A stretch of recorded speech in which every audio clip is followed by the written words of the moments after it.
Hey you guys, in the previous video we talked about calloc, what the differences between that function and malloc are, and in this video we're going to cover realloc. So why don't we start with a pre-written program. We'll have the realloc example. So here what I've done is that I have a pointer to a double called scores, and I've allocated some memory of it. I only just allocated one double, and actually I should specify that here, 1 times size of double.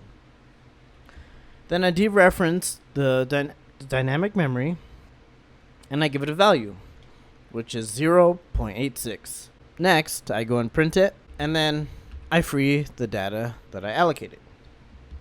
So why don't we do a quick compilation. We'll compile it, make sure that this runs. Great. But okay, I printed the score here, but after I have scores get one value, I want to decide that, I've made a mistake.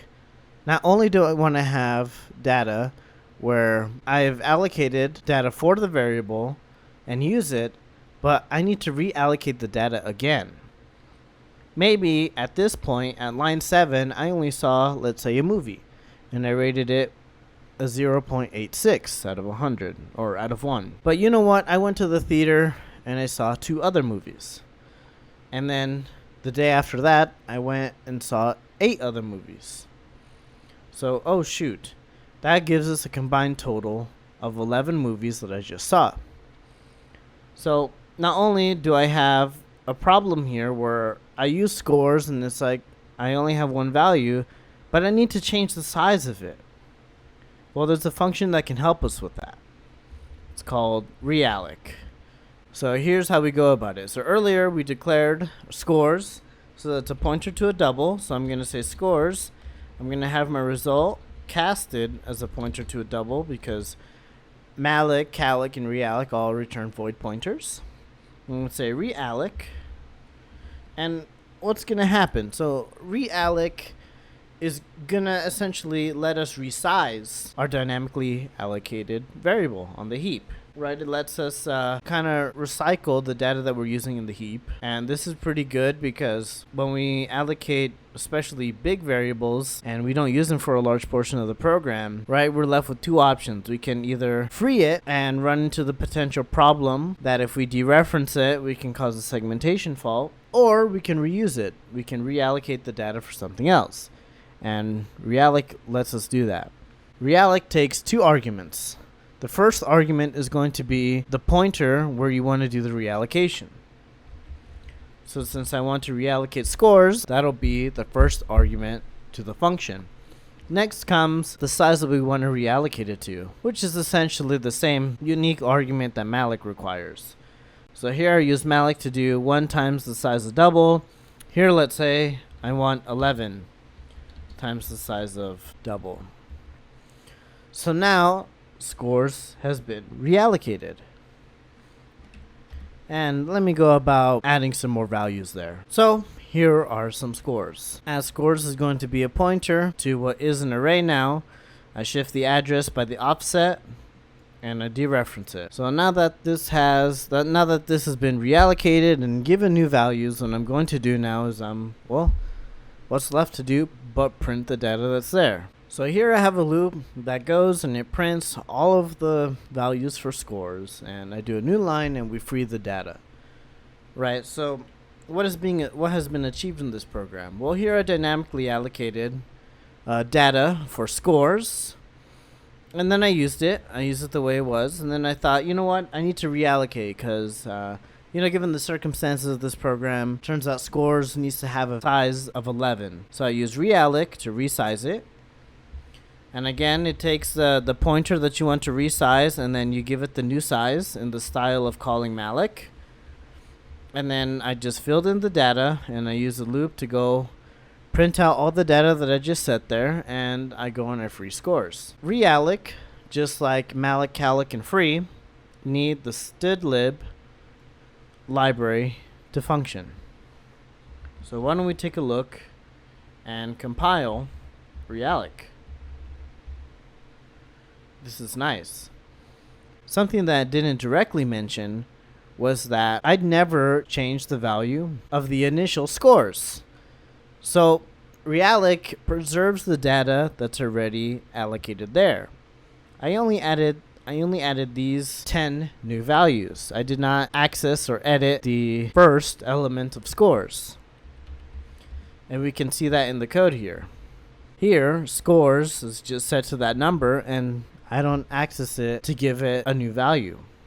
Right, so that's a pretty neat consequence of realloc, is that it preserves the data there. And how realloc works under the hood is that realloc takes the data that you have there, and it finds the next available chunk of data that can satisfy the new allocation. And it goes there and reallocates that whole data, and it copies scores, all the data that was in scores, into the new memory that's reserved. So when I called realloc, wherever 0.86 was when it was at this memory address, here when it gets a new one, it gets copied there, which is pretty neat. However, the rest of this is just junk, or it could be junk. If we're lucky, it's all 0.